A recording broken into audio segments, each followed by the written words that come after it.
오늘은 한 권의 책이 우리에게 들려주는 아주 오래된 기록을 따라가 보려고 합니다. 인쇄술이라는 게 세상에 없던 시절, 그러니까 모든 지식과 이야기가 오직 사람의 손으로 한 글자 한 글자 베껴 쓰는 방법으로만 전해지던 그런 때의 이야기입니다.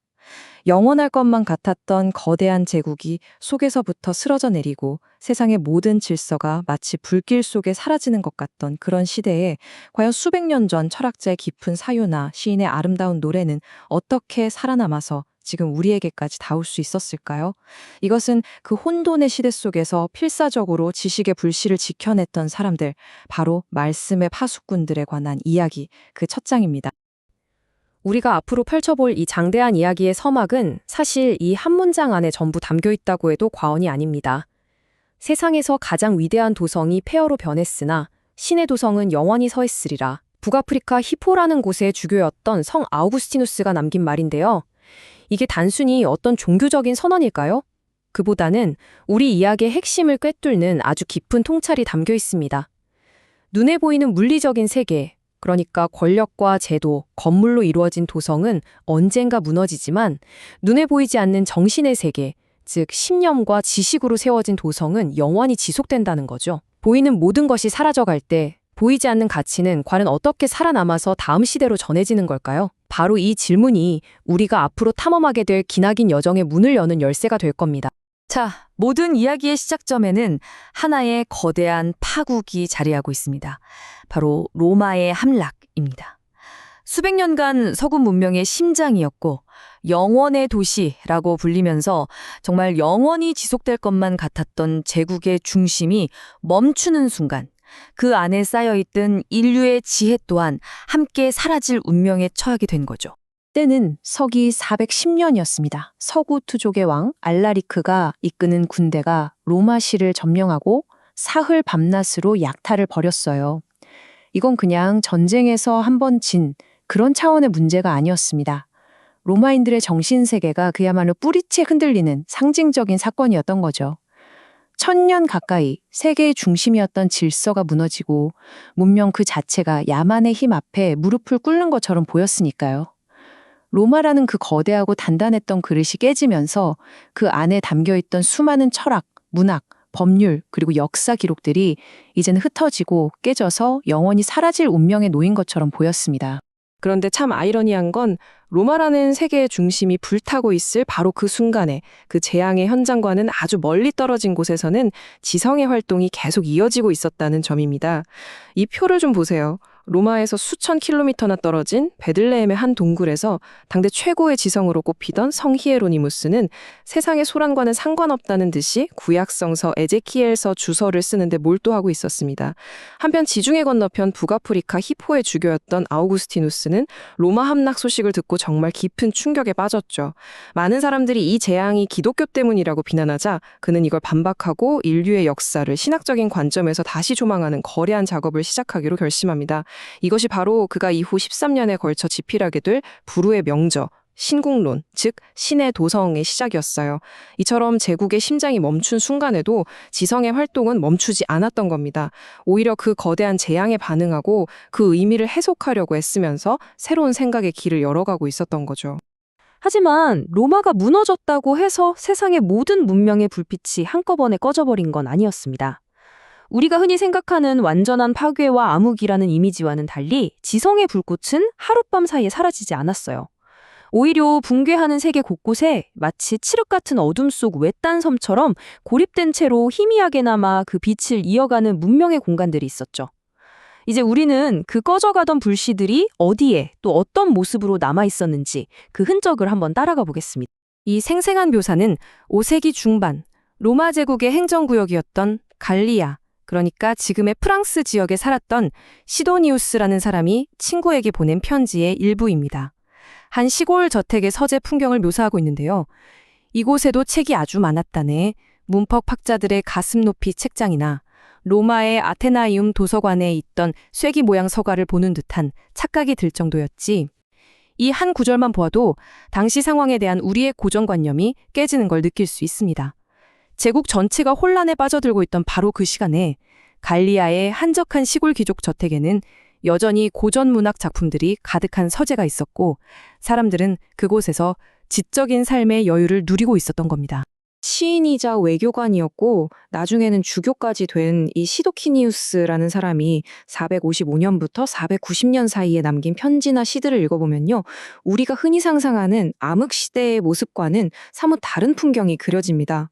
그의 글 속에는 여전히 작가들이 베르질리우스의 시를 인용하면서 글을 쓰고 필사자들이 책을 베끼고 친구들끼리 서로 쓴 글을 돌려 읽으면서 칭찬하거나 비평하는 놀랍도록 활기찬 지적 공동체의 모습이 살아 숨쉬고 있거든요. 물론 이게 로마의 옛 영광이 그대로 이어졌다는 뜻은 아니에요. 하지만 제국이라는 거대한 시스템은 무너지고 있었지만 갈리아 같은 일부 지역에서는 문학과 학문에 대한 열정이 식지 않았고 소수의 작가와 필경사 그리고 배우고자 하는 학생들이 끈질기게 고전 문화의 명맥을 이어가고 있었던 거죠. 자, 이제 무대를 이탈리아 반도로 옮겨서 이 이야기에서 아주 중요한 인물 중 한 명을 만나보겠습니다. 그의 이름은 타시오도루스입니다. 그리고 그의 파트너는 동고트 왕국을 세운 테오도리크 대왕이죠. 이 표는 마치 동전의 양면처럼 서로 다른 두 세계의 만남을 아주 극적으로 보여줍니다. 한쪽은 스스로를 고트족과 로마인의 왕이라고 칭했던 고트족의 왕, 테오도리크입니다.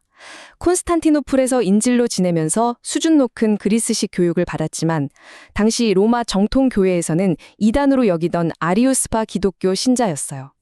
다른 한쪽은 그의 가장 신임받는 장관이자 재무관이었던 로마 귀족 가문 출신의 카시오도르스입니다.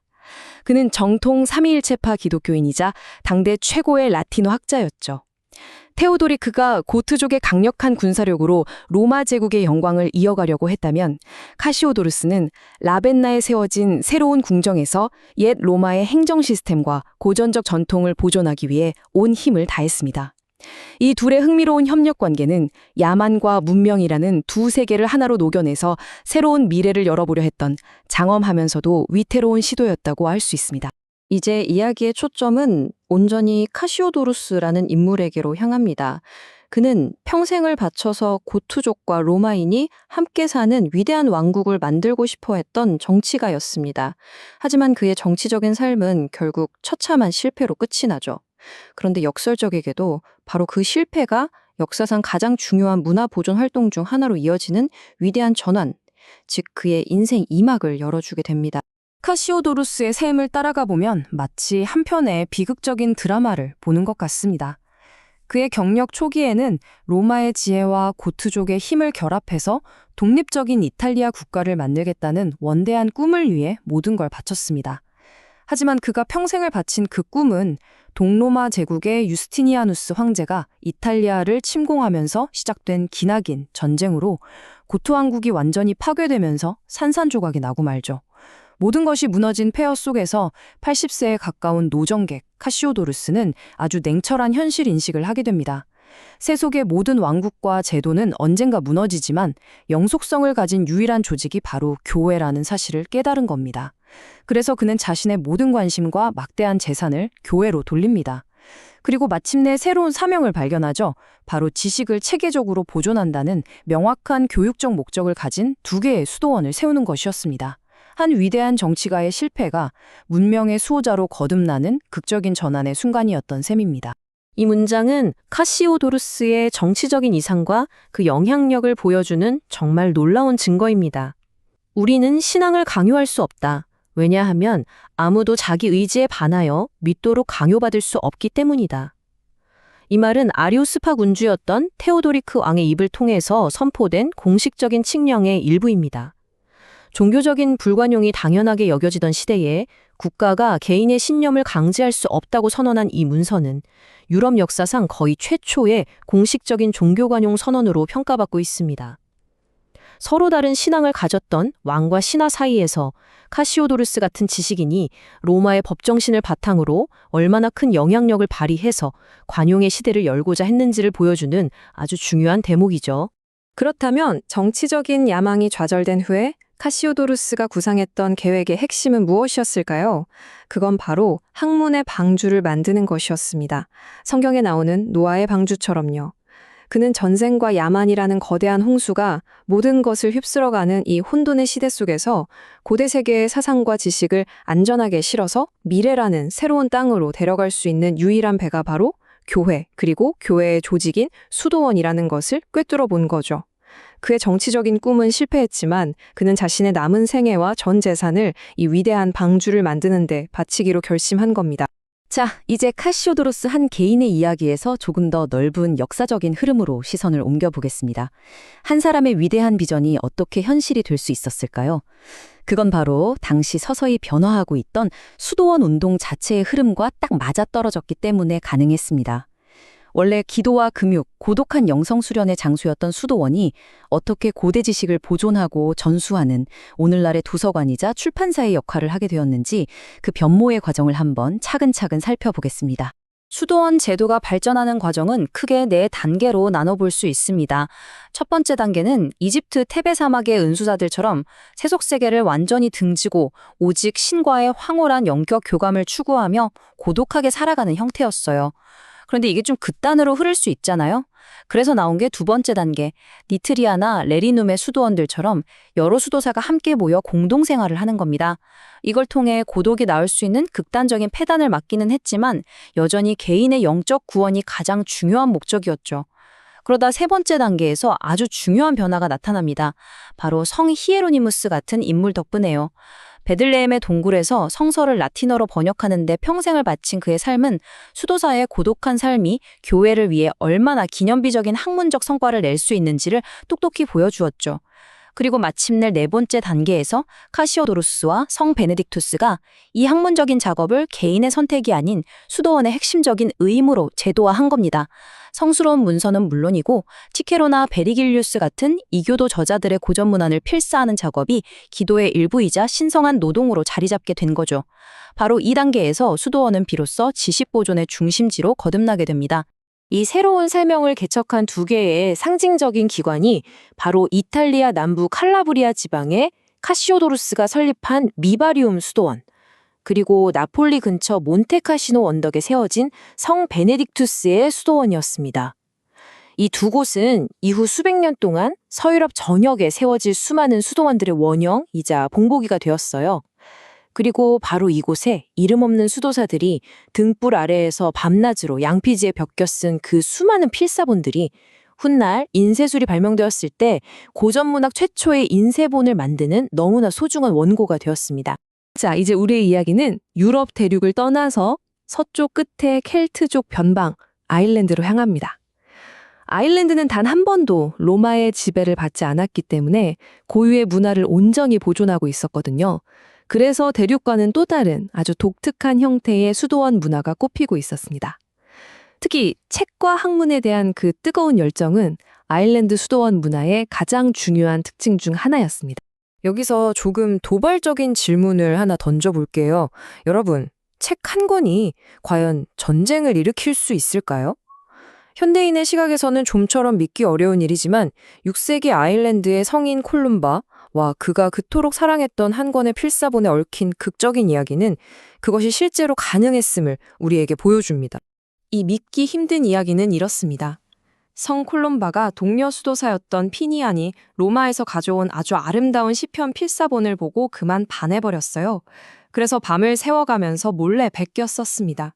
이걸 알게 된 책의 원주인 피니안은 복사본의 소유권도 자신에게 있다면서 돌려달라고 요구했죠. 이 저작권 분쟁은 결국 아일랜드의 상왕 디어르머이트에게까지 올라갔고 왕은 이런 유명한 판결을 내립니다. 모든 암소에게는 그 송아지가 속하듯 모든 책에는 그 복사본이 속한다.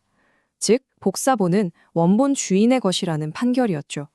왕족 출신이었던 콜롬바는 이 판결에 격분해서 자신의 강력한 시족을 규합했고 결국 책 한 권에 대한 소유권 분쟁은 수많은 사상자를 낸 피비린내 나는 전투로 번지고 말았습니다. 그리고 이 이야기의 결말은 더욱 놀랐습니다. 이 끔찍한 분쟁의 원인이었던 바로 그 복사부는 훗날 카학, 즉 싸움꾼이라는 이름으로 불리면서 아일랜드의 국가적인 보물이 되었습니다. 심지어 전쟁터에 나갈 때 승리를 가져다 주는 신성한 부적, 즉 팔라디움처럼 들고 나가기까지 했어요. 이 일화는 당시 아일랜드 사회에서 신앙과 학문, 그리고 부족의 명예를 지키려는 무인의 정신이 얼마나 기묘하고도 강렬하게 하나로 섞여 있었는지를 상징적으로 보여주는 사건입니다. 이 유혈 사태에 대한 참회의 의미로 스스로를 아일랜드에서 추방한 콜룸바는 스코틀랜드 서해안의 작고 척박한 섬 아이오나에 새로운 수도원을 세웁니다. 그리고 바로 이 외딴 섬이 이후 수세기 동안 브리튼과 북유럽 전역에 학문과 신앙을 전파하는 거대한 등대와 같은 역할을 하게 되죠. 아이오나 수도원은 점차 암흑에 빠져들던 유럽 대륙의 지성의 빛을 다시 밝히는 위대한 지적, 영적 중심지가 되었습니다. 마지막으로 성 콜룸바가 남긴 이 아름다운 말로 오늘의 이야기를 마무리하고자 합니다. 잡초가 섞여 있다는 이유만으로 빛나는 옥수수까지 전부 태워서는 안 됩니다. 이 말은 당시 기독교화된 아일랜드에서 이교적인 전통을 간직하고 있던 음유 시인, 즉 바드들을 사회에서 추방하려는 움직임이 일었을 때 콜룸바가 그들을 변호하며 한 말이라고 전해집니다. 이것은 문화 보존이라는 복잡하고도 중요한 작업의 본질에 대한 깊은 통찰을 담고 있습니다. 지식의 수호자들은 단순히 교회의 문헌만을 지키려 한 것이 아니라 때로는 이교도의 것이라 할지라도 그 안에 담긴 문화적 가치를 알아보고 지켜내려 했던 것입니다. 이들의 노력이 없었다면 고대의 지혜는 과연 온전히 우리에게까지 닿을 수 있었을까요? 찬란했던 로라의 제국에 담긴 거대한 공백 속에서 고대의 지식은 과연 어떻게 살아남았을까요? 지난 시간에 이어서 이번에는 역사의 무대 뒤편, 그니까 그 고요한 수도원에서 어떻게 지식의 불꽃이 꺼지지 않고 소중하게 지켜졌는지 그 놀라운 이야기를 함께 따라가 보겠습니다. 이번 이야기에서는 먼저 모든 것이 사라질 위기 속에서 어떻게 수도원이 지식의 방주가 될 수 있었는지 그 시작을 열었던 한 인물을 만나볼 거예요. 그리고 책을 만들던 신성한 공간, 스크립토리움 안으로 직접 들어가서 그곳의 분위기는 어땠는지 느껴보고요. 또 당시 수도사들이 가졌던 아주 큰 고민, 바로 이교도의 책을 보존해야 하는가 하는 문제를 들여다볼 겁니다. 이야기는 여기서 그치지 않고 북쪽 아일랜드로 건너가 켈트인들의 뜨거운 열정을 만나본 뒤에 교황 데크레고리우스라는 거인의 업적을 살펴보면서 마무리하겠습니다. 자, 첫 번째 이야기의 문을 열어보죠. 때는 로마 제국이 혼란 속으로 서서히 무너져 내리던 바로 그 시절입니다. 모든 것이 사라질 것만 같은 위기 속에서 카시오도루스라는 한 정치가는요, 정말 뜻밖의 장소에서 희망을 받습니다. 그는 수도원의 새로운 사명, 그러니까 앞으로 학문의 방주가 되어야 한다는 아주 중요한 비전을 제시했죠. 성 아우구스티누스의 이 말을 한번 음미해 볼까요? 여기에는 당시 사람들의 불안과 희망이 동시에 담겨 있습니다. 눈앞에서 벌어지는 물리적인 세계는 그야말로 잿더미가 되어가는 것처럼 보였거든요. 그럴 때 사람들의 시선은 오히려 눈에 보이지 않는 것, 그러니까 영적이고 지적인 유산을 어떻게든 보존해야 한다는 절실한 마음으로 향했던 겁니다. 카시오도루스라는 인물은 사실 평생의 꿈을 이룬 사람이었어요. 로마의 지혜와 고트족의 힘을 합쳐서 새로운 왕국을 세우려던 그의 정치적인 야망이 무너져 내렸거든요. 모든 것이 실패로 돌아간 것 같았을 때 그는 문득 깨달았습니다. 이 혼돈 속에서 문명을 앞으로 이끌어갈 안정성을 갖춘 유일한 기관은 바로 교회뿐이라는 걸요. 정치인으로서의 꿈은 그렇게 끝났지만 학자로서의 새로운 희망이 바로 그곳에 있었습니다. 그가 테오도르쿠스 왕의 장관으로 일할 게 남긴 이 말은 정말 놀랍습니다.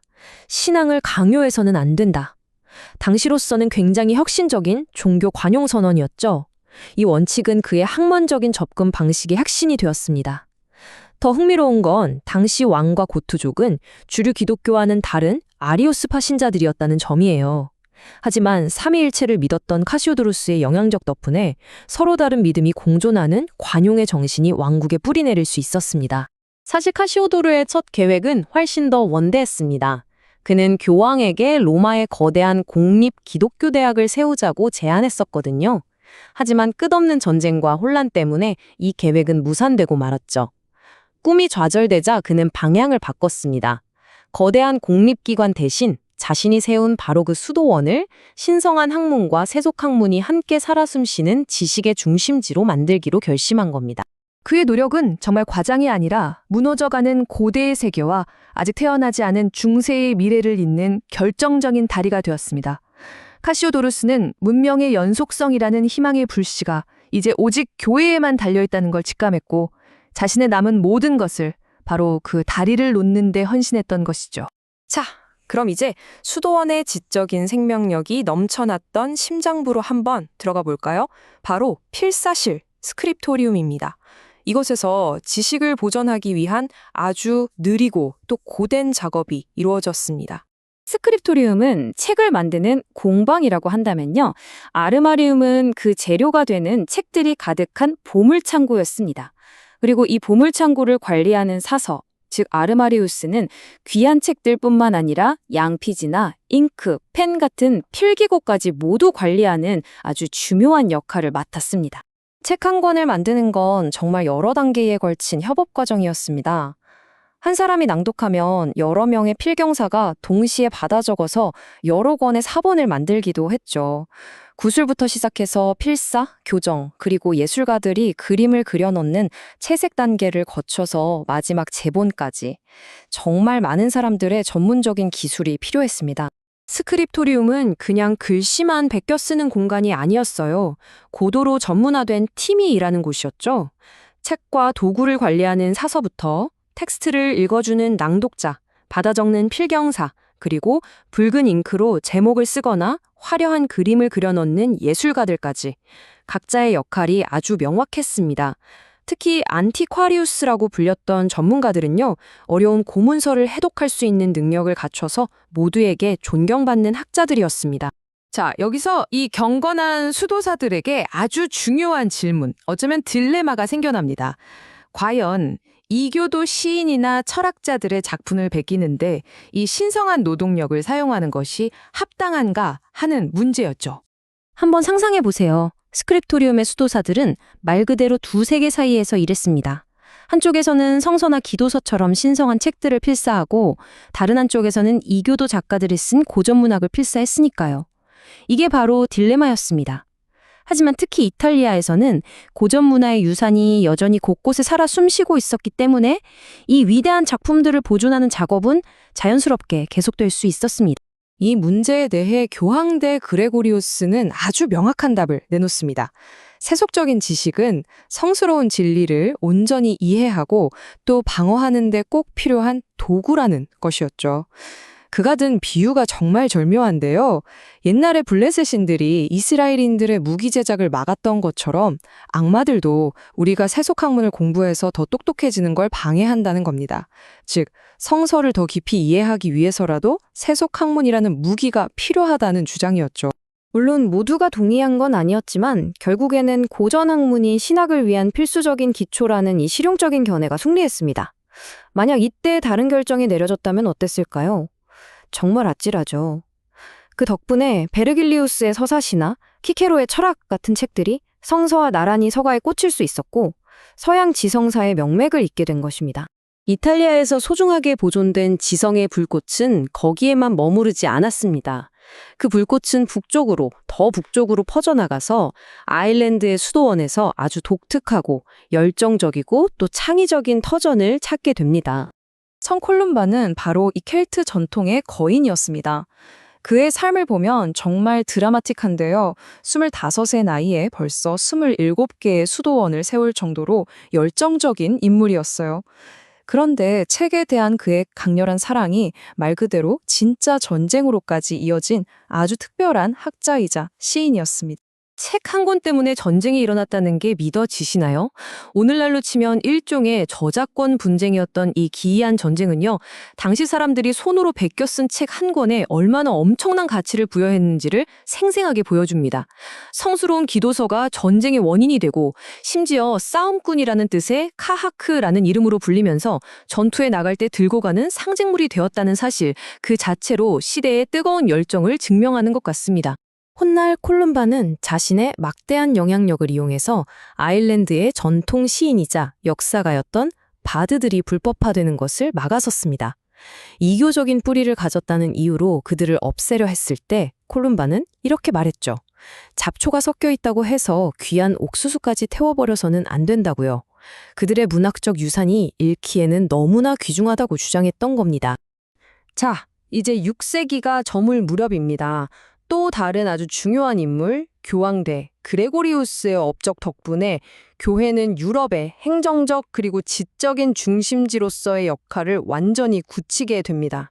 화면에 숫자 하나가 떠 있습니다. 35.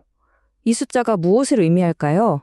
이건 교황 그레고리우스가 쓴 수많은 책들 중에 단 하나의 저작, 그러니까 성서의 욥기라는 책 한 권에 대한 주석서의 총 권수입니다. 책 한 권을 매설하기 위해서 무려 35권의 책을 쓴 거죠. 정말 대단하지 않나요? 그레고리우스는 당대 최고의 다작 작가였습니다. 하지만 그의 글은 서재에만 갇혀 있는 추상적인 이론이 아니었어요. 교회를 어떻게 조직할지, 예배는 어떻게 드릴지, 지도자는 어떤 덕목을 갖춰야 하는지를 정하는 말 그대로 중세 교회의 운영 매뉴얼이었습니다. 특히 그의 사목지침서는 수백 년 동안 모든 성직자들의 교과서 역할을 했을 정도였죠. 그의 업적은 단순히 책을 많이 쓴 것에서 그치지 않습니다. 그의 글은 이후 1000년 동안 유럽의 지식인과 성직자들이 사용하게 될 기독교 라틴어의 기틀을 마련했고 중세 문화가 세워질 안정적인 지적, 행정적 토대를 제공했습니다. 그의 글은 이미 그 내용을 간절히 기다리고 있던 독자들에게 바로 전달될 수 있는 특별한 이점도 있었죠.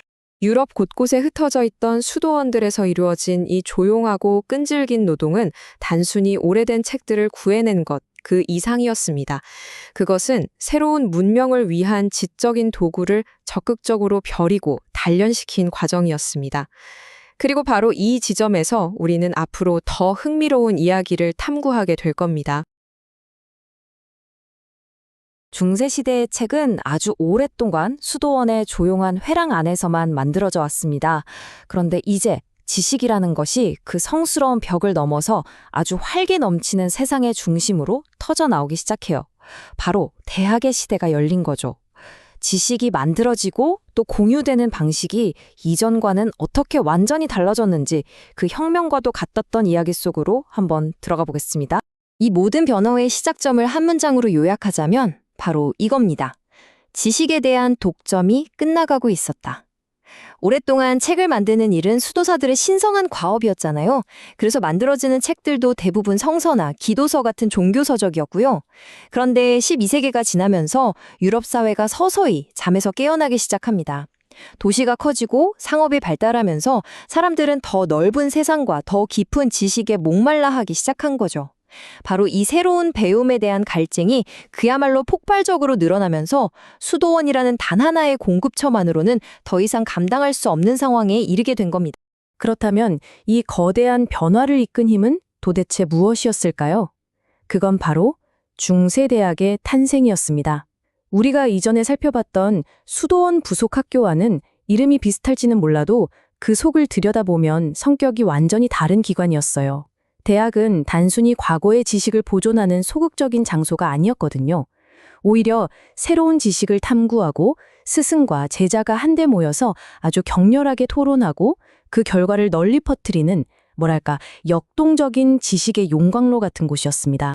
수도원 학교와 대학의 차이는 정말 극명했습니다. 한적한 시골에 자리 잡은 수도원의 주된 임무는 신앙의 일부로서 고대의 지식을 오류 없이 잘 보존해서 다음 세대로 물려주는 것이었죠. 반면에 대학은 달랐습니다. 활기 넘치는 도시의 한복판에 자리 잡은 대학은 그 자체가 하나의 거대한 시장이었어요.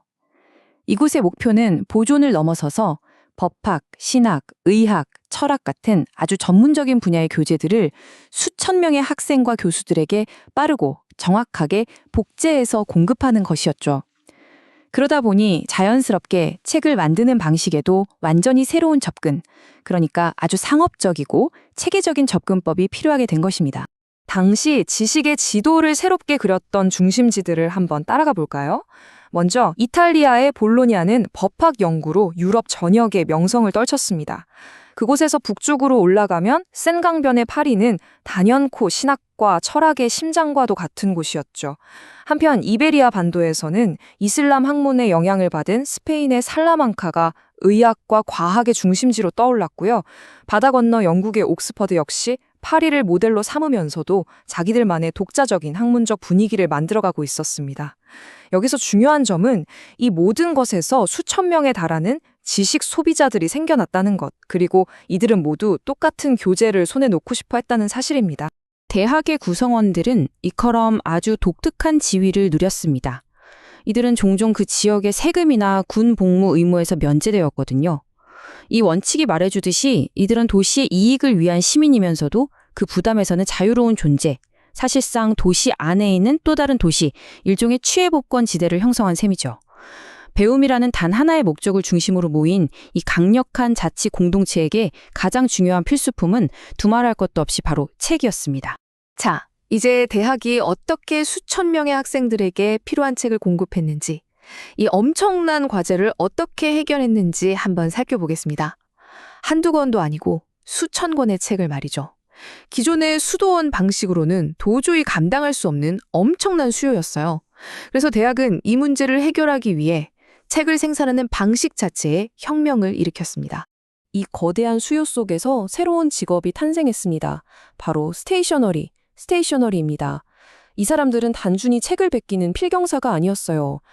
대학 당국의 엄격한 감독 아래 공식 교재의 생산과 유통을 총괄하는, 오늘날로 치면 출판인이자 서점 주인이었던 셈이죠.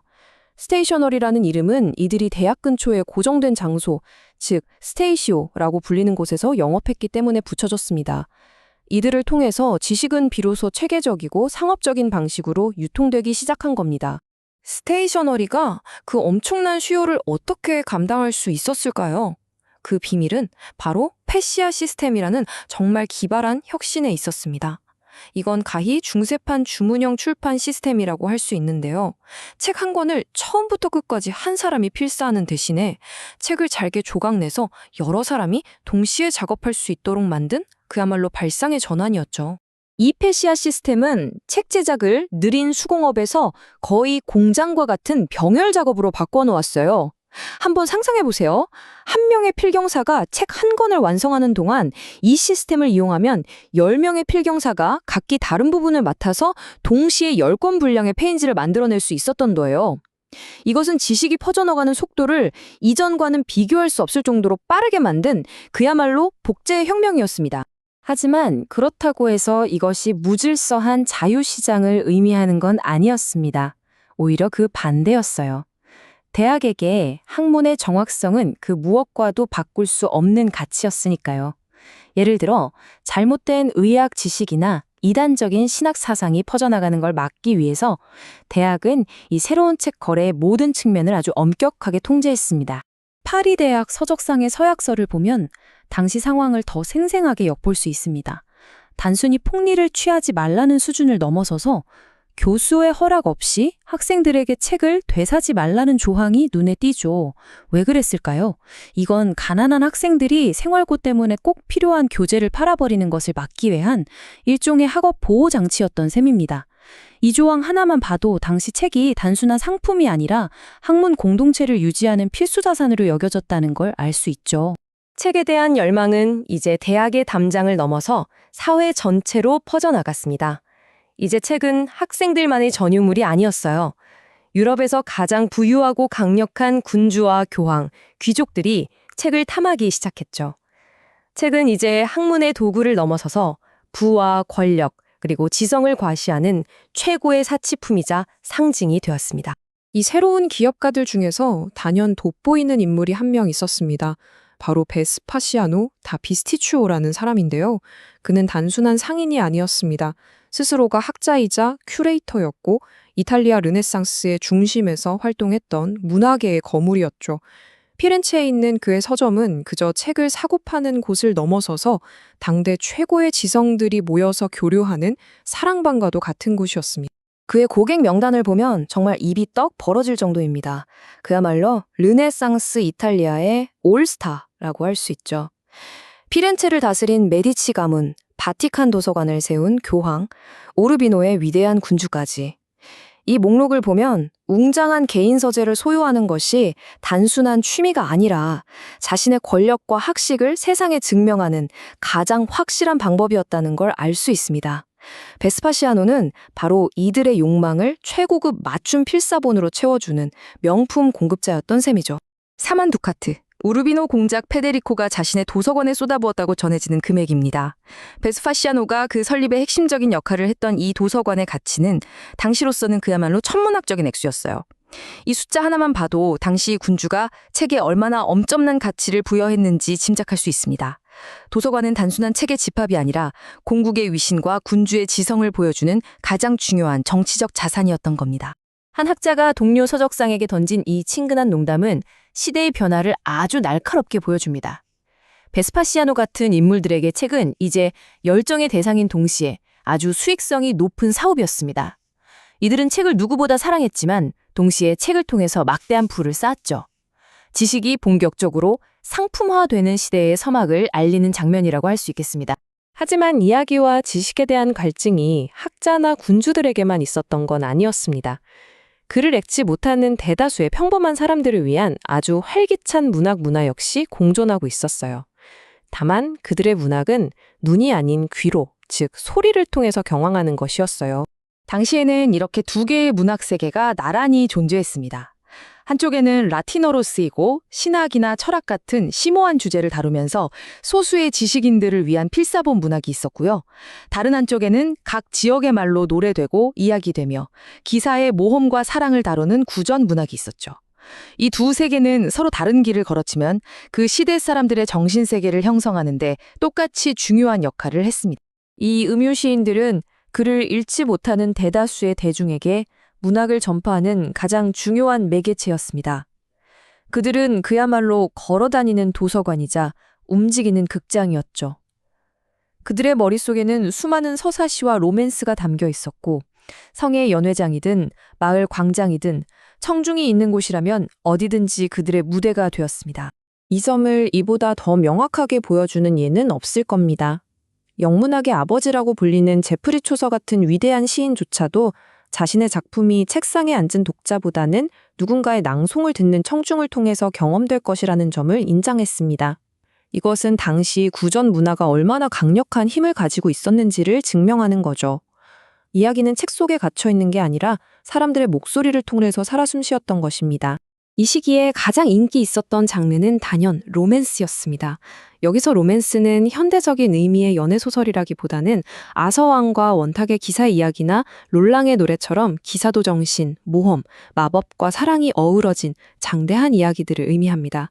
사람들은 이런 이야기들을 들으면서 용기와 명예, 사랑 같은 가치를 배우고 유럽이라는 하나의 문화 공동체로서의 정체성을 공유했던 거죠. 우리의 이야기는 이제 중대한 기로에 섰습니다. 대학에서 시작된 지식에 대한 욕구는 이제 사회 전반으로 퍼져나갔습니다. 책과 이야기에 대한 수요는 기존의 생산수단을 압도하기 시작했죠. 손으로 한 글자 한 글자 베껴 쓰는 방식으로는 이 끝없는 갈증을 도저히 해소할 수 없었습니다. 기록된 말에 대한 이처럼 거대한 허기를 만족시키기 위해서는 이제 완전히 새로운 기술이 필요했습니다. 그리고 그 기술은 역사의 무대 뒤편에서 조용히 등장할 준비를 하고 있었습니다. 15세기 중반 유럽은 뭐랄까 새로운 지식에 대한 엄청난 갈증을 느끼고 있었어요. 곳곳에 대학들이 세워지면서 학문의 중심지가 됐고 도시의 상인계층처럼 글을 읽고 쓸 줄 아는 사람들이 점점 많아졌죠. 이제 지식이라는 게 소수의 성직자나 귀족들만 누리는 게 아니게 된 거예요. 근데 문제는 지식을 담는 그릇, 바로 책을 만드는 방식이 여전히 중세시대에 머물러 있었다는 겁니다. 수도사들이 양피지에 한 글자 한 글자 정말 정성을 다해서 베껴 쓰는 방식. 물론 그 자체는 굉장히 숭고한 일이었지만 폭발적으로 늘어나는 수요를 따라가기엔 너무나도 느렸습니다. 책 한 권 만드는데 몇 달, 길게는 1년 넘게 걸리기도 했고요. 그 과정에서 사람이 하는 일이다 보니 실수로 글자가 트이는 일도 비일비재했죠. 세상은 이제 지식을 좀 더 빠르고 정확하고 또 저렴하게 복제할 새로운 방법을 애타게 기다리고 있었습니다. 그리고 마침내 등장한 이 새로운 발명은요, 그냥 단순한 기술 발전이 아니었어요. 이건 그야말로 시대를 바꾸는 혁명이었습니다. 당시 수도사였던 베르너 롤레빙크가 남긴 이 말에 당시 사람들이 느꼈을 경이로움이 그대로 담겨 있죠. 그는 인쇄술을 기술 중의 기술, 학문 중의 학문이라고 불렀어요. 이게 무슨 뜻이냐면 인쇄술이 다른 모든 기술과 학문을 발전시키고 퍼뜨리는 가장 근본이 되는 기술, 일종의 메타 기술이란 걸 꿰뚫어 본 거죠. 생각해 보세요. 건축, 의학, 법학, 신학 같은 모든 지식이 이제 인쇄술이라는 새로운 고속도로를 통해 막힘없이 흐를 수 있게 된 거니까요. 인쇄술은 그야말로 지식의 보물창고를 여는 만능 열쇠처럼 여겨졌습니다. 자, 이 혁명의 이야기는 라인강 유역에 있던 활기찬 상업도시 마인츠에서 시작됩니다. 그리고 그 이야기의 한가운데에는 자신의 모든 걸 걸고 세상을 바꿀 비밀 프로젝트에 매달렸던 한 남자, 요하네스 구텐베르크가 있었습니다. 그럼 이 구텐베르크라는 인물에 대해 조금 더 들어가 볼까요? 그는 겐스트 프라이슈라는 유서 깊은 귀족 가문 사람이었어요. 그가 살던 시대의 마인츠는 도시의 주도권을 놓고 귀족 세력과 수공업자 조합인 길드 사이의 정치적 갈등이 정말 심했던 곳입니다. 그런데 구텐베르크의 관심은 이런 현실 정치나 권력 다툼이 아니라 전혀 다른 곳에 있었어요. 그의 머릿속은 오직 한 가지 생각으로 가득 차 있었죠. 바로 손으로 쓴 것처럼 아름다우면서도 기계로 찍어낸 듯 완벽한 글자를 아주 빠른 속도로 무한정 복제해내는 것. 그런 이 아이디어가 세상을 어떻게 바꿀지 직감했고 그래서 자신의 모든 연구와 실험을 극도의 비밀에 붙였습니다. 그의 작업장은 세상의 시끄러움과 완전히 단절된 새로운 시대를 잉태하는 조용한 공간이었던 셈이죠. 그의 비밀 프로젝트의 심장부에는 당시 프랑스에서 주형을 이용한 글쓰기라고 불렸던 아주 혁신적인 개념이 있었습니다. 이 표현은 금속 활자 인쇄술의 복잡한 원리를 참 아름답게 그러면서도 정확하게 요약하고 있어요. 핵심은 주형과 이동 이 두 가지인데요. 먼저 단단한 금속으로 알파벳 글자 하나에 완벽한 원본을 새겨요. 이걸 이용해서 무른 금속으로 주형, 그러니까 글자를 찍어내는 틀을 만드는 거죠. 그리고 이 주형에 쇳물을 부으면 똑같은 모양의 활자를 얼마든지 대량으로 만들어낼 수 있는 겁니다. 이렇게 만든 수많은 활자들을 자유롭게 조합해서 단어와 문장을 만들고 인쇄가 끝나면 다시 해체해서 다른 책을 찍을 때 또 쓸 수 있었어요. 이게 바로 이동식 활자라는 개념이고 지식 생산의 패러다임을 완전히 뒤집어 놓은 위대한 발상이었습니다. 이 주형을 이용한 글쓰기는 사실 여러 단계의 정교한 과정이었어요. 자, 한번 머릿속으로 그려볼까요? 먼저 금속 세공장인이 강철 막대 끝에 글자 하나하나를 아주 정교하게 조각합니다. 이걸 펀치라고 불러요. 다음엔 이 펀치를 구리처럼 좀 더 부드러운 금속에 쾅 박아서 글자의 오목한 형태를 가진 틀, 즉 주형을 만듭니다. 여기에 납, 주석, 안티몬을 섞은 뜨거운 합금을 부으면 수백, 수천 개의 똑같은 활자가 탄생하는 거죠. 그럼 이제 식자공이 원고를 보면서 이 활자들을 하나하나 집어서 단어와 문장, 페이지 전체를 구성하는 활자판을 짜요. 마지막으로 이 활자판에 끈적한 유성 잉크를 고르게 바르고 당시 와인을 짜던 압착기를 개조한 커다란 인쇄기 밑에 종이와 함께 놓습니다. 인쇄공이 나사 손잡이를 힘껏 돌리면 강력한 압력으로 잉크가 종이에 선명하게 찍혀 나오는 거죠.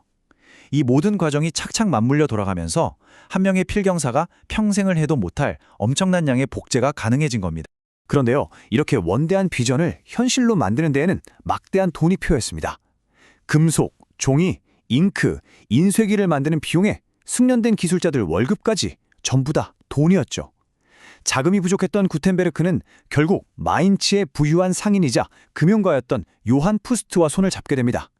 이 결정은 그에게 꿈을 이룰 기회를 주었지만 동시에 그의 모든 것을 빼앗아가는 비극의 시작이기도 했습니다. 이 동업관계는 사실 처음부터 충돌할 수밖에 없는 두 세계의 만남이었어요. 이 슬라이드가 그걸 정확히 보여주죠. 한쪽엔 예술의 경지를 꿈꾼 창조자 구텐베르크가 있었습니다. 그에게 중요한 건 기술의 완벽함이었어요.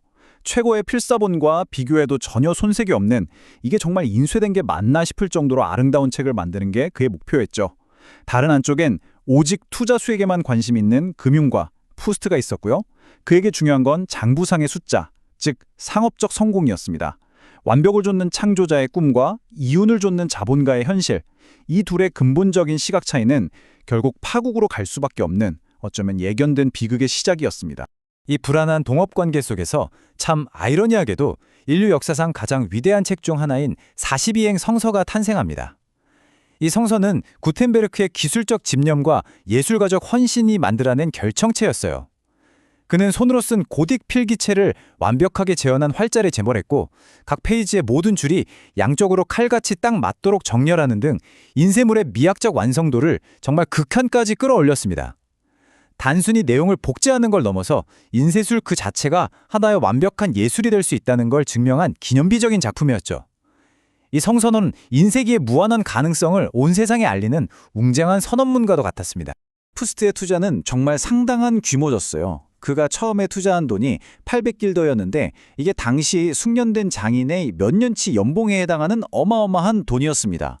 그리고 구텐베르크는 이 돈을 빌리는 대가로 자신의 발명품, 그러니까 아직 완성되지도 않은 인쇄기와 모든 도구를 담보로 내놓아야만 했어요. 그의 꿈은 날개를 달기도 전에 이미 빛이라는 무거운 족쇄를 차고 있었던 셈이죠. 42행 성서가 마침내 완성돼서 그 눈부신 모습을 드러낸 바로 그 순간 비극이 찾아왔습니다. 1455년 투자자 푸스트가 더는 못 기다리겠다면서 투자 원금과 그동안의 이자를 전부 갚으라는 소송을 건 겁니다. 그의 눈에는 구텐베르크의 완벽주의가 그저 느린 작업 속도와 끝없는 돈 낭비로만 보였던 거겠죠. 결국 법원은 자본가인 푸스트의 손을 들어줬고 구텐베르크는 평생의 노력이 담긴 인쇄기와 모든 도구, 심지어 막 인쇄를 마친 성서들까지 전부 다 빼앗기고 맙니다. 한 발명가의 꿈이 가장 찬란하게 빛나는 순간에 역설적이게도 그 꿈을 가능하게 했던 돈 때문에 산산조각 나버린 거죠. 구텐베르크 개인의 이야기는 이렇게 파산과 실패로 끝났지만 그가 세상에 내놓은 아이디어는 결코 실패하지 않았습니다. 한번 세상에 나온 아이디어는 너무나 강력해서 한 도시의 성벽이나 한 사람의 불행 속에 갇혀 있을 수가 없었죠. 구텐베르크가 뿌린 씨앗은 이제 아주 역설적인 사건을 계기로 유럽 전역으로 흩날릴 준비를 하고 있었습니다. 인쇄술 확산의 결정적인 기폭제가 된 건 아이러니하게도 1462년에 벌어진 마인츠 주교 전쟁이었습니다. 이 정치적 분쟁 때문에 도시가 약탈당하면서 수많은 시민들이 도시를 떠나야 했어요. 그중에는 구텐베르크의 기술을 이어받은 푸스트의 인쇄소에서 일하던 숙련된 기술자들도 있었죠. 그들은 피난길에 오르면서 빈손으로 떠나지 않았습니다. 세상에서 가장 귀하고 비밀스러운 지식, 바로 인쇄술의 모든 노하우를 머릿속과 손끝에 그대로 간직한 채 흩어졌던 거죠. 이들은 일종의 기술 난민이 되어서 독일과 유럽의 여러 도시로 퍼져나갔고 그곳에서 새로운 인쇄소를 차렸습니다. 그 결과 울리히첼은 뼐른에, 요한 멘텔레는 슈트라스부르프에 인쇄소를 세우는 등 마인츠의 비극은 역설적이게도 인쇄술이 전 유럽으로 퍼져나가는 계기가 되었습니다. 이렇게 마인츠를 떠난 인쇄술은 독일의 여러 도시에서 새로운 뿌리를 내렸습니다. 각각의 인쇄 중심지들은 그 도시만의 성격과 수요에 맞춰서 자신들만의 특색을 발전시켰고 본격적인 지식혁명의 시대를 열었습니다. 이 슬라이드를 보시면 한눈에 파악이 되실 텐데요. 인쇄술은 마인츠를 떠나서 각 도시의 특성에 맞게 빠르게 진화했습니다. 마인츠에 남은 푸스트와 그의 새 동업자 페터 쇠퍼는 기존 방식대로 부자들을 위한 비싼 대형 종교서적이나 법률서적 시장에 집중했고요. 반면에 활기찬 상업도시였던 슈트라스부르크에서는 요한 멘텔린이 라틴어 고전뿐만 아니라 일반 대중을 위한 자국어책까지 내면서 시장을 넓혔고 대학 교육을 받은 학자였던 하이니리히 에게슈타인은 학술서적 출판에 집중했습니다. 그리고 유서 깊은 대학 도시 퀼런에서는 울리히체리, 교수나 신학생들을 위한 키케로의 저작이나 교부들의 신학서적을 인수했죠. 이처럼 인쇄술은 하나의 기술에 머무르지 않고 각 지역의 지적, 상업적 필요에 발빠르게 맞춰나가는 맞춤형 산업으로 자리 잡았던 겁니다. 그리고 바로 이곳 슈트라스부르크에서 또 하나의 정말 중요한 이정표가 세워집니다. 1466년 하이니히 에게슈타인이 역사상 최초로 자국어, 즉 독일어로 번역된 성서를 인쇄한 겁니다. 이건 정말 엄청난 의미를 갖는 사건이었어요. 그전까지 성서는 소수의 성직자만 읽을 수 있는 라틴어라는 장벽 뒤에 갇혀 있었잖아요. 신의 말씀은 반드시 사제를 통해서만 해석되고 전달되어야 했죠. 하지만 이제 글을 읽을 줄 아는 사람이라면 누구나 자신의 언어로 직접 성서를 읽고 그 의미를 스스로 생각해 볼 수 있는 가능성이 열린 겁니다. 이건 지식의 민주화를 넘어서 신앙의 개인화로 이어지는 길이었고 훗날 마르틴 루터의 종교개혁이라는 거대한 폭풍을 예고하는 조용한 시작이었습니다. 이 새로운 기술이 가져온 즉각적인 충격은 정말 어마어마했습니다. 당시 사람들은 인쇄술을 그저 인간이 만든 발명품이 아니라 인류에게 내려진 신성한 선물이라고 여기기 시작했어요. 마인츠의 선제후였던 베르톨트 폰 헤네베르크 같은 권력자조차 이 기술의 중요성을 깊이 인식하고 있었죠. 그는 인쇄술을 다른 어떤 말도 없이 그저 신성한 기술이라고 불렀습니다. 왜 신성하다라는 표현까지 썼을까요? 한번 생각해 보세요. 필경사가 1년 내내 매달려야 만들 수 있는 책 한 권을 단 며칠 만에 그것도 수백 권씩 완벽하게 똑같이 만들어내는 광경은 당시 사람들 눈에는 거의 기적처럼 보였을 겁니다. 마치 신의 섭리가 인간의 손을 빌려서 지식을 세상에 널리 퍼뜨리는 것처럼 느껴지지 않았을까요? 인쇄술 덕분에 인류는 처음으로 지식의 보편화를 꿈꿀 수 있게 되었습니다. 그 전까지 책 한 권 가격이 작은 농장이나 집 한 채 값에 달하기도 했어요. 그러니까 지식은 물리적으로나 경제적으로나 소수의 전유물일 수밖에 없었죠. 하지만 인쇄술이 이 장벽을 허물기 시작했습니다. 물론 책값이 바로 저렴해진 건 아니지만 그래도 수십 분의 1로 뚝 떨어졌고 생산량은 기하급수적으로 늘어났습니다. 왕이나 대주교의 서재에나 꽂혀있던 문학과 지식의 보물들이 이제는 부유한 상인, 학자, 더 나아가 평범한 시민들의 손에도 들어갈 수 있는 길이 열린 겁니다. 결국 구텐베르크의 발명은 지식을 생산하는 문제를 극적으로 해결했습니다. 하지만 이 해결책은 동시에 훨씬 더 근본적이고 어려운 질문들을 우리 앞에 던져놓았죠. 이 강력하고 새로운 매체를 통해서 어떤 지식을 퍼뜨릴 것인가? 성서와 교부들의 글인가? 아니면 이단적인 사상이나 세속적인 이야기인가? 그리고 그 지식의 유통과 흐름을 통제하는 권한은 이제 누구의 것이 되는가? 과거 필사본 시대에는 교회가 그 문지기 역할을 했지만 이제 인쇄기는 너무나 많고 빨랐습니다. 생산의 문제가 해결되자 접근, 검열, 권위, 그리고 통제에 대한 새로운 싸움이 시작된 겁니다. 이 질문들에 대한 답을 찾아가는 과정이 바로 우리가 알고 있는 근대 유럽의 역사를 만들어가게 됩니다. 자, 이제 책의 이야기 그 마지막 장을 함께 열어볼 시간입니다. 손으로 한 글자 한 글자 써내려가던 세계에서 인쇄술이라는 거대한 물결이 밀려오던 시대로 넘어가는 바로 그 순간에 대한 이야기죠. 이 전환은요, 단순히 기술이 하나 발전했다 이런 차원의 얘기가 아닙니다. 지식이라는 것의 본질, 그 개념 자체를 완전히 재정의했던 엄청난 사건이었습니다. 이번 시간에는 필경사의 정말 고되고 지난한 노동에서 인쇄기의 혁명적인 힘으로 넘어가는 그 과정을 한번 깊이 들여다보려고 합니다. 수백 년, 아니 수천 년 동안 지식을 전달하는 거의 유일한 수단이었던 필사본이 어떻게 기계로 찍어내는 기술에 자리를 내주게 되었을까요? 그리고 그 변화가 인류의 지적인 풍경을, 우리가 생각하고 소통하는 방식을 어떻게 송두리째 뒤바꾸었는지 그 거대한 여정을 지금부터 함께 따라가 보겠습니다. 흔히 인쇄기가 등장하기 전의 세계는 굉장히 정체되어 있었을 거라고 생각하기 쉽지만 사실은 그렇지 않았습니다. 책 생산은 이미 그 정점에 다다르고 있었거든요. 그런데 흥미로운 건 그 중심이 더 이상 과거처럼 조용한 수도원이 아니었다는 점입니다. 바로 유럽의 새로운 지적 심정부, 신생 대학들이 들어선 북적이는 도시들이 그 무대였죠. 학문과 지식에 대한 새로운 갈증과 수요가 폭발하면서 책을 만드는 방식 자체를 근본적으로 바꾸고 있었습니다. 이 새로운 시스템의 가장 핵심적인 인물이 바로 스타티오나리우스라고 불리는 사람들이었습니다.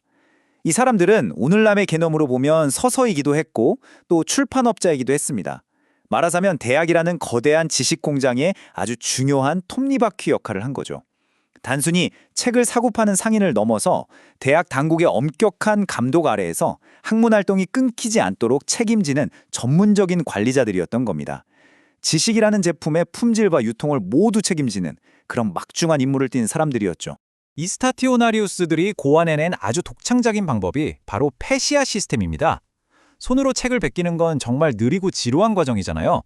이걸 어떻게 하면 더 빠르게 할 수 있을까 고민한 끝에 나온 결과물이었죠.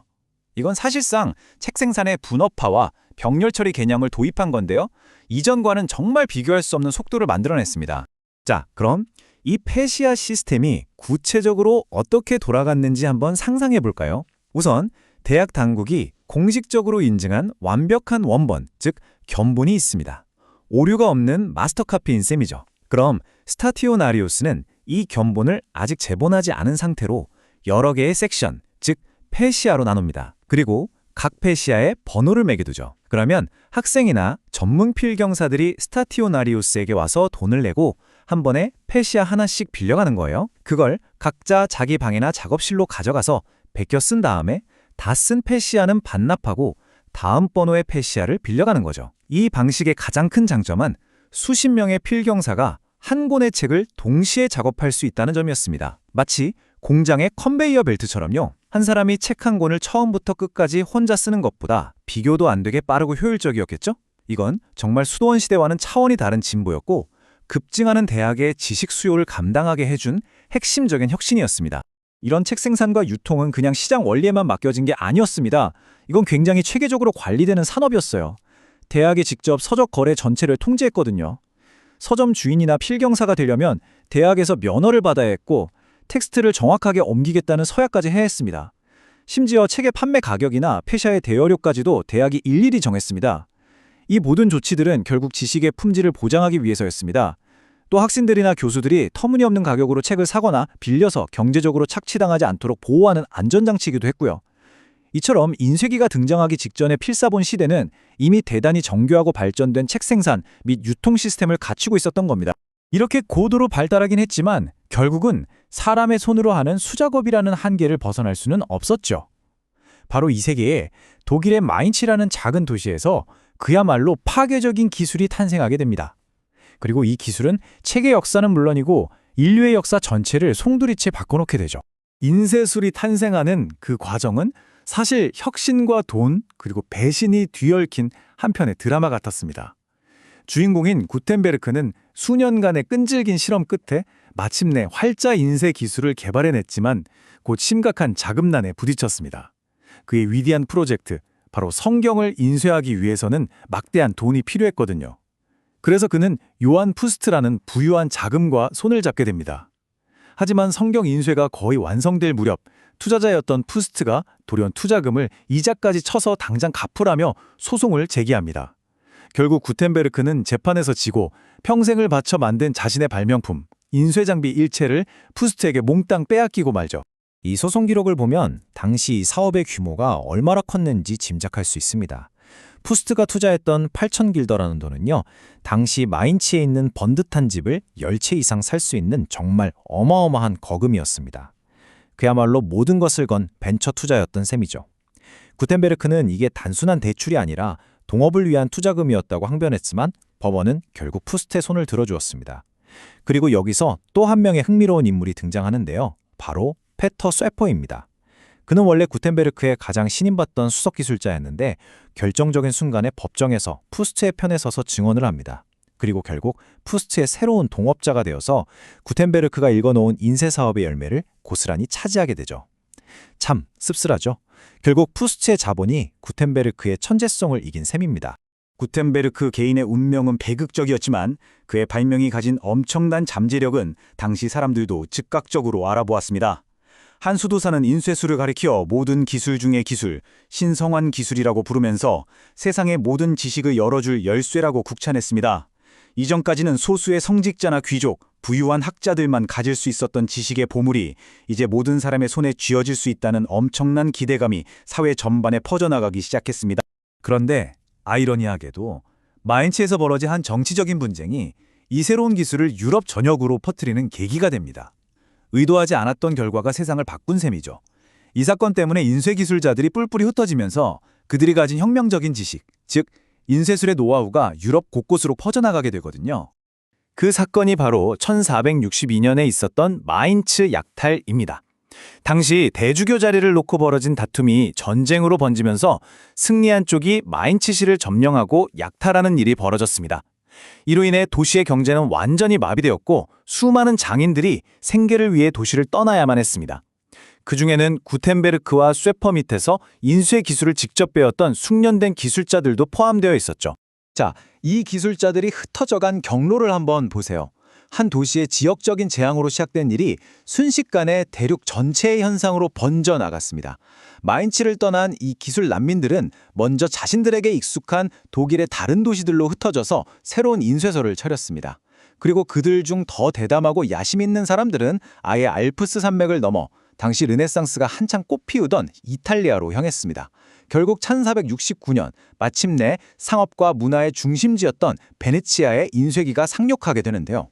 이로써 유럽 지성사의 새로운 중심지가 탄생할 무대가 완벽하게 마련된 것입니다.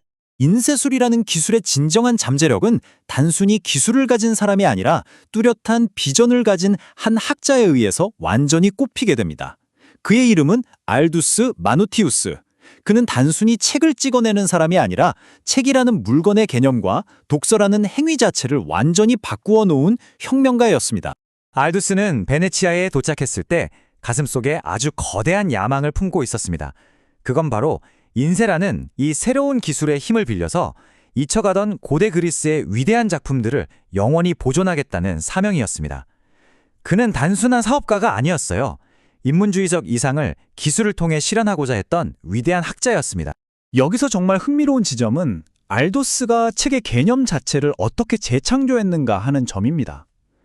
그가 등장하기 전의 책, 그러니까 중세의 커다란 폴리오판 책들은 사실상 기관을 위한 보물에 가까웠습니다. 너무 크고 무거워서 독서대에 쇠사슬로 묶어놓고 봐야 할 정도였으니까요. 그런데 알도스는 책을 작고 가벼운 옥타보판, 오늘날 우리가 흔히 보는 문고판 사이즈로 만들었습니다. 이건 정말 혁명적인 변화였어요. 책이 이제는 어디든 들고 다닐 수 있는 개인적인 동반자가 된 겁니다. 이 변화는 독서라는 행위의 본질을 바꾸었습니다. 여럿이 모여 소리내어 읽던 공적인 낭독행위에서 혼자 조용히 눈으로 읽는 사적인 묵독행위로 중심이 옮겨간 거죠. 그리고 바로 이 지점에서 개인의 내면 세계라는 새로운 공간이 창조되기 시작합니다. 조용히 혼자 책을 읽으면서 독자는 텍스트와 깊이 있는 개인적인 대화를 나누고 비판적으로 사유하고 자신만의 생각을 구축할 수 있게 된 겁니다. 어쩌면 근대적인 의미의 자아가 탄생하는데 이 작은 책이 결정적인 기여를 했다고도 볼 수 있겠죠. 알두스의 공헌은 단순히 책 크기를 줄인 데 그치지 않았습니다. 그는 편집자였고 뛰어난 타이포그래퍼였으며 시대를 앞서간 혁신가였습니다.